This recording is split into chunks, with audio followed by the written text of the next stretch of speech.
Hola, soy Marcos Cifuentes, bienvenidos a La Encerrona, tu mini noticiero en cuarentena. Hoy es viernes 20 de marzo de 2020.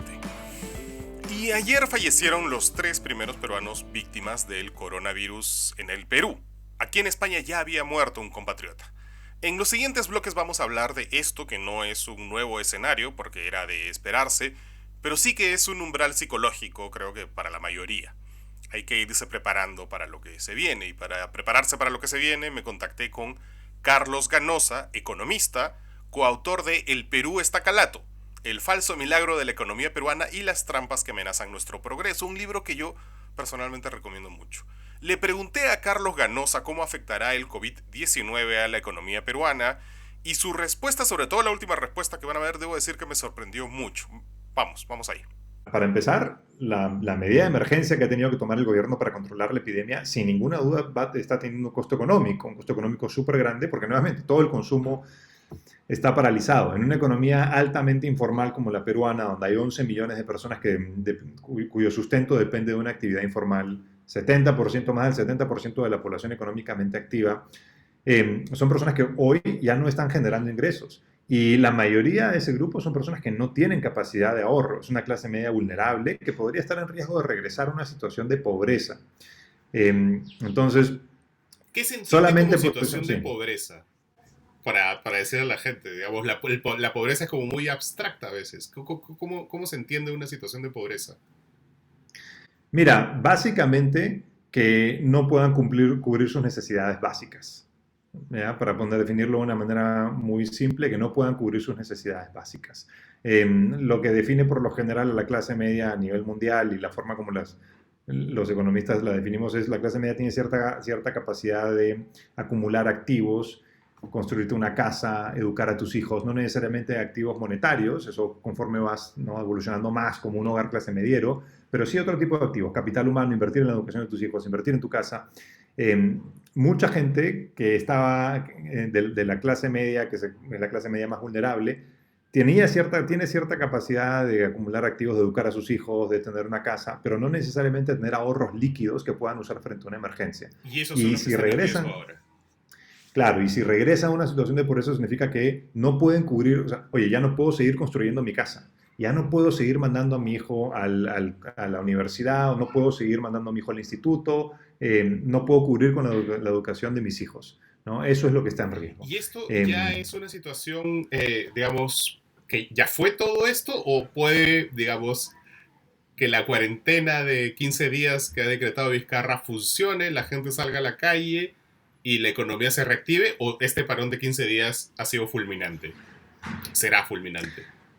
no, el partido no ha terminado y todo depende de las medidas que pueda tomar el gobierno que le permitan a la economía amortiguar el golpe. Entonces, esto no es un knockout a la economía, no, el coronavirus no le ha propinado a la economía un golpe en la mandíbula y la ha dejado en la lona. Eso no ha ocurrido, pero es un golpe bien duro y depende de la capacidad del gobierno también para reaccionar. El Y te Ministerio de pongo un Economía ha estado escenario, yo tomando sé que medidas. no te va a gustar esta pregunta, pero te pongo un escenario, ya, digamos, un mes más la cuarentena. No funcionó y nos quedamos todos en las casas un mes más. ¿Aguanta? O sea, 45 días en total, dices Sí. tú. Eh, Mira, un 45 días en los cuales el país esté parado como está ahora, eso significa que más o menos es el tiempo que al país le toma producir como un 12,5% del PBI. Ujú. Y si decimos que, para ser conservadores, el 50% de las actividades económicas están paradas y el otro 50% más o menos sigue funcionando, Ujú. significa un 6% del PBI que el país deja de producir en un año. Entonces la economía decrecería en 6%, es un golpe súper duro. Y ya estamos hablando de muchísimo tiempo y claro, el gobierno puede tener cierta capacidad de maniobra, son 15 días, ¿no? Ujú. Pero si tiene que ser 45 días, es bien difícil lograr que la economía pueda rebotar rápidamente. Gracias a Carlos Ganosa. Esta ha sido la primera de varias mini entrevistas que vamos a realizar en los siguientes días, con el afán de que puedan tener un entendimiento más amplio desde todos los ángulos posibles, no solo de lo que está pasando, sino de lo que va a pasar. Ya volvemos con los titulares de hoy aquí en La Encerrona.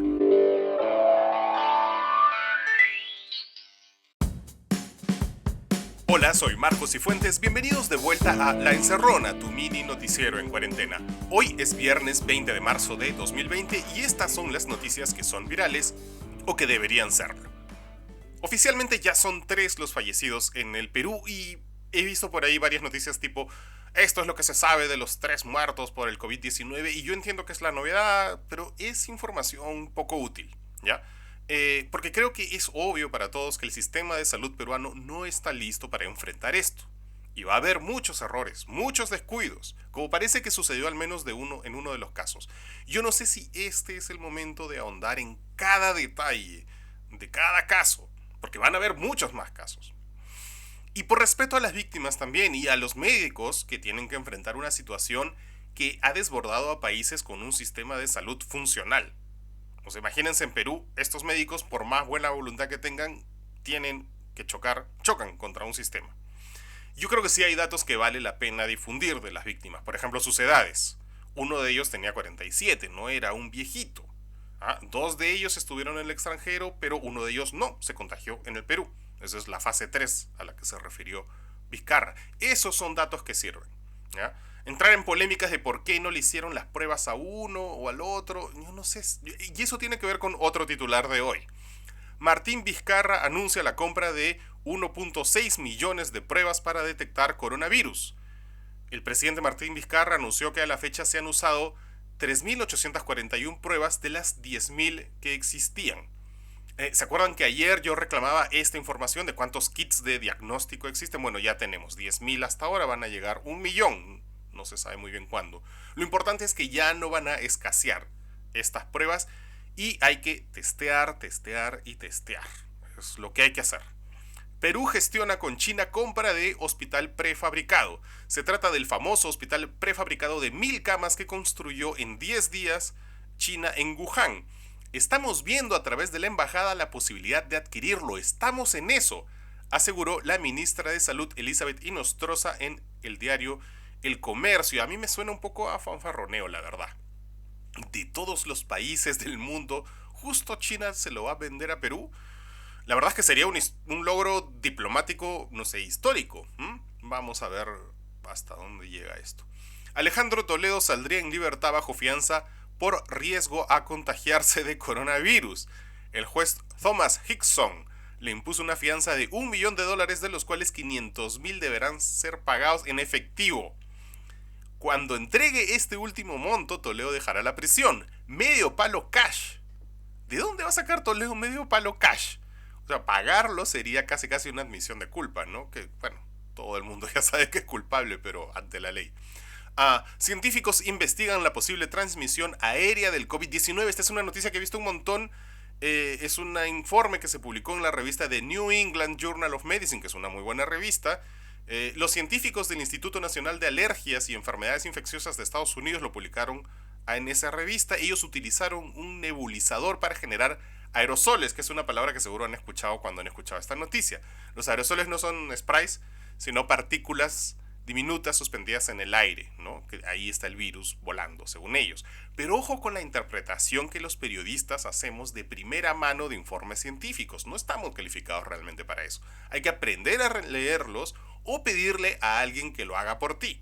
Entonces, el país consultó al epidemiólogo británico Paul Hunter y él insiste en que en el mundo real el virus viaja en gotas de mayor tamaño que las usadas en esa investigación. Las gotas caen del aire con bastante rapidez comparadas con los aerosoles, así que el riesgo sigue siendo permanecer aproximadamente a 1 metro de la persona infectada o tocar superficies donde hayan caído las gotas. No es que no nos rayemos, no es que esto no es el ébola que está en el aire dando vueltas, ¿ya? Yo lo he visto replicado por muchos lados por ahí. Así que esto es un informe en unas circunstancias, una prueba en unas circunstancias muy especiales. No quiere decir que el virus, no ha cambiado ya las circunstancias. Por lo menos por mientras el virus no es que haya mutado o que han descubierto una nueva propiedad, sino que esta es una cosa que se hizo en un entorno controlado y el virus, en teoría, es como cuando dicen que una pluma y una piedra caen al mismo tiempo. Sí, pero si no existe el aire, es decir, ¿me entienden, no? Sí, pues espero que me entiendan. Ya. A ver, Italia superó a China en número de muertos. una noticia que adelantamos ayer, pero tampoco no nos rayemos con esto, ya la demografía es vital para entender estas noticias. Italia es el país más envejecido del continente más envejecido que es Europa.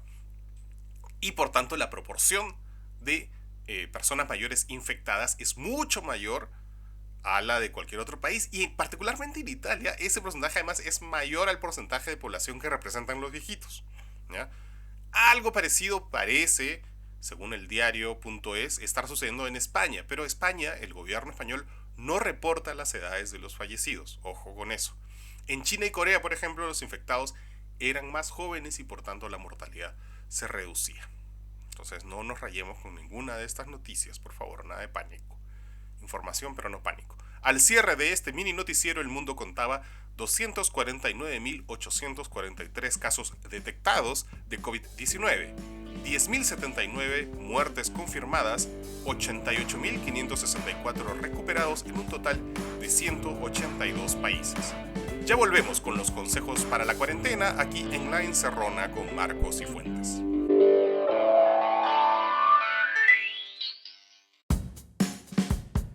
Bienvenidos de vuelta a La Encerrona, tu mini noticiero en cuarentena. Hoy quiero insistir con algo, ¿ya? Aquí hay dos frentes de batalla clarísimos. Uno contra la pandemia y otro contra las noticias falsas y sobre todo las campañas de desinformación, que yo espero que no haya gente realmente detrás de ellas pensando que van a ganar algo con esto, ¿no? Quizás son simplemente imbéciles que disfrutan creando pánico, divulgando y reenviando mentiras, o peor, verdades a medias o sin contexto, ¿no? Todos podemos, yo puedo meter la pata en ese aspecto, tú también, todos podemos, pero tratemos de reducirlo al mínimo, la desinformación al mínimo. Ayer Lima estaba plagada de rumores y versiones encontradas sobre los muertos. ¿Cuántos eran? ¿Cuáles eran sus historias? ¿A quién echarle la culpa? Sí, los que salieron el sábado. Miren, el periodo de incubación del virus puede llegar a ser hasta de 14 días. O sea, la gente que se contagió irresponsablemente este fin de semana ahorita está sana, probablemente. Y todavía no tiene la culpa de nada, de ninguna muerte, al menos. La muerte necesita... Puede haber contagiado a gente, de hecho han contagiado a gente. Pero esta gente va a estar sana, puede estar sana. Los que salieron el fin de semana pueden estar sanos hasta abril si quieren, los que se contagiaron el fin de semana. O sea, váyanse haciendo la idea de que la cuarentena tendrá que continuar. Por eso es que en el primer bloque le hice la pregunta que le hice a Carlos Ganosa, ¿no? El virus demora, puede demorar 14 días, entonces 15 días no van a ser suficientes. Bueno, entonces traten de fiarse solo de fuentes oficiales. Eso de que mi amigo conoce un cuñado, del primo, del muerto, yo no sé si le hace bien a alguien, ¿ya? Después, obviamente, va a tener que reconstruirse lo que pasó al detalle y ver si hay responsabilidades y qué corresponde. Pero ahora mismo solo fuentes oficiales y prensa. Sí, he dicho prensa. Alguna prensa, ¿ya? En el Perú la prensa tiene muy mala fama, pero no generalicemos. Hay muchos reporteros y conductores que están intentando cubrir esta crisis de la mejor manera posible, con errores y sesgos seguramente, pero están al pie del cañón, están en la calle, probablemente se contagien. Tienen que entrevistar a gente que tiene contacto con enfermos. La gran mayoría de esos reporteros ganan muy poco, por cierto, no son las estrellas. Los conductores también, los conductores ganan más, pero ellos tienen que entrevistar a gente todo el día. Entonces, a ver, no dejemos que las cojudeces de algunos, sobre todo las estrellitas, no nos dejen ver que el trabajo que muchos periodistas producen es valioso. Este mismo mini noticiero, ¿cómo creen que se produce? Yo me robo todo lo que han producido mis colegas y lo cruzo, lo proceso para ustedes, pero la fuente primaria de información, yo estoy encerrado en mi casa. Ellos son los que están en la calle. Entonces, más bien, las radios y televisoras deberían deshacerse, por mientras, del entretenimiento más imbécil, ¿ya? Y reforzar las áreas periodísticas con más y mejores editores para que este trabajo, los errores y los sesgos disminuyan más, ¿ya? Yo más que nunca creo que la labor del periodista no es solo buscar la verdad, como están haciendo, ¿ya? Sino combatir la mentira. Y también es la labor de ustedes, por cierto, ¿ya? Solo reenviar información confiable. Yo intento que este programita sea información confiable. Y eso es todo por hoy. Ya saben que la encerrona está libre de derechos. Cualquiera se la puede llevar. Pónganla en los canales de sus ciudades. Llévensela. Difúndanla, por favor. Pásenla por WhatsApp ¿Ah? Estamos en Facebook, en Instagram, en YouTube, en Spotify, en Evox. Búsquenos como hashtag La Encerrona. Así dice, hashtag La Encerrona. Es súper sencillo. Y por supuesto, en el grupo secreto de Telegram, allí pueden buscarme como Teleogram, ¿ya? Hoy es viernes de versos y esta semana se celebró otro aniversario del nacimiento de César Vallejo. Y yo creo que es muy apropiado leer unos pedacitos de este poema, Los Nueve Monstruos. Jamás, señor ministro de Salud, fue la salud más mortal, y la migraña extrajo tanta frente de la frente, y el mueble tuvo en su cajón dolor, y el corazón en su cajón dolor, y la lagartija en su cajón dolor. ¿Cómo, hermanos humanos, no deciros que ya no puedo y ya no puedo con tanto cajón, tanto minuto, tanta lagartija y tanta inversión, tanto lejos y tanta sed de sed? Señor ministro de Salud, ¿qué hacer? Ah, desgraciadamente, hombres humanos, hay, hermanos, muchísimo que hacer. Eso es todo, soy Marcos Cifuentes y esto fue La Encerrona, el único noticiero que te manda un abrazo. Nos vemos el lunes. Chao.